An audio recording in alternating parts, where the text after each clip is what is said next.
ఆగండి. ఆగండి. పిల్లలకి ప్రాజెక్ట్స్ ఉన్నాయి అన్నా, లేదు అంటే ప్రింటౌట్స్ కావాలి అన్నా, ప్రింటర్ షాప్‌కెళ్ళి ప్రింటౌట్స్ తీసుకొస్తున్నారా? ఇక నుంచి ఆ ప్రాబ్లమే ఉండదండి.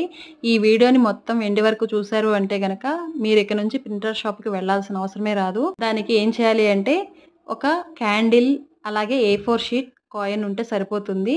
మీరు ఏ పిక్చర్ అయితే లేదు అంటే ఏదైతే మీరు ప్రింటౌట్ తీయాలి అనుకున్నారో, దాని మీద క్యాండిల్‌తో రబ్ అలాగే వైట్ షీట్‌ని తీసుకొని దాని మీద పెట్టి కాయిన్‌తో మళ్ళీ రబ్ చేయాలి. నేను వీడియోలో ఎలా అయితే చూపిస్తున్నానో అలాగా చేశారు అంటే మీకు ప్రింటౌట్ అనేది రెడీ అయిపోతుందండి. చాలా ఈజీగా రెడీ చేసుకోవచ్చు. ప్రాజెక్ట్స్ వర్క్స్‌కి కావాల్సిన పిక్చర్స్ అలాంటివి ఉంటూ ఉంటాయి కదా! వాటిలికి కూడా చిన్న పిల్లలు ఉన్న వాళ్ళకైతే ఇది చాలా చాలా బాగా యూజ్‌ఫుల్ అవుతుంది. ప్రతి చిన్నదానికి మనం వెళ్లి తీసుకురావాలంటే అవ్వదు కదండీ! ఇదైతే మీకు చాలా యూజ్‌ఫుల్ అనమాట.